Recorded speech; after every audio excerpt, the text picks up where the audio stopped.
नमस्कार। दिव्य होम से मैं फाल्गुनी आप सबका हार्दिक स्वागत करती हूँ। जैसा कि आपको पता है, हम दिव्य होम में माँ दुर्गा की एक एक शक्तियों का परिचय एक के बाद एक वीडियो में दे रहे हैं। इस वादे के मुताबिक आज अष्टमी तिथि पे माँ दुर्गा की अष्टमी शक्ति महागौरी के बारे में हम उसकी कथा और मंत्र विधि के बारे में बताएंगे। लेकिन इससे पहले कि हम चर्चा आगे बढ़ाएं, जल्दी से मुझे कमेंट बॉक्स में जय माता दी लिखें और मेरी चैनल को सब्सक्राइब करें। महागौरी जो माता का अष्टमी शक्ति का स्वरूप है। माँ गौरी की उत्पत्ति की कथा सुनाते हुए मार्कंडेय ऋषि कहते हैं कि जब माता पार्वती ने भगवान शिव को पाने के लिए हजारों साल तक बिना अन्न जल ग्रहण किए हुए तप किया, तो माता का शरीर अत्यंत क्षीण हो गया, श्याम हो गया, कि जिसकी वजह से उनके शरीर में शक्तिहीन और रक्तहीन हो गया था।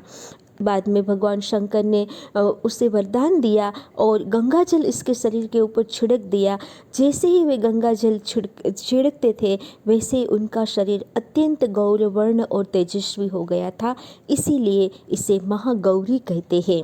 एक दूसरी कथा के मुताबिक जब देवासुर संग्राम में माँ ने काल रात्रि का स्वरूप लेके रक्त बीज का वध किया और वह अत्यंत श्याम वर्ण थी, तब भगवान शिव ने उसका उपहास करते हुए काली कहा था। तब माँ ने भगवान ब्रह्मा के पास जाके तपस्या करके ब्रह्मा जी से आशीर्वाद लिया और ब्रह्मा ने उसे मानसरोवर जल में स्नान करने को कहा। जैसे ही वो मानसरोवर जल में स्नान करती है, माँ का महागौरी स्वरूप बाहर निकलता है। ये है महागौरी की कथा। ऋषि मार्कंडेय देवी भागवत महापुराण में माता के स्वरूप का वर्णन करते हुए लिखते हैं कि माता का स्वरूप अत्यंत देदीप्यवान और तेजोमय है।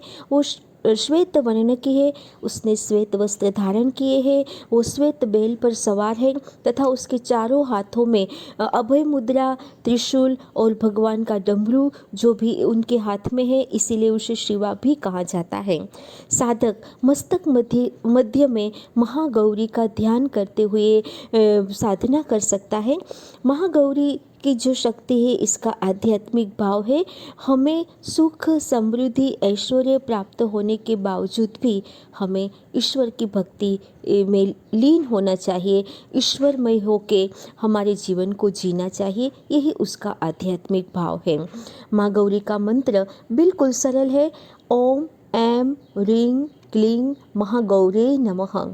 आज के दिन साधक गुलाबी वस्त्र पहन के माँ गौरी की पूजा कर सकते हैं और माता का भोग नारियल का लगेगा। नारियल आज के दिन माता के साधक नारियल का भोग लगा के किसी ब्राह्मण को दान भी कर सकते हैं। आज कन्या पूजन का भी विशेष महत्व है। जो कोई आज कन्या पूजन करवाता है, उनके घर में धन धान्य वैभव समृद्धि बढ़ती है, ऐश्वर्य प्राप्त होता है। माँ गौरी की कृपा आप सब पर बनी रहे। इसी शुभकामना के साथ जुड़े रहिए मेरे साथ दिव्य होम में। नमस्कार।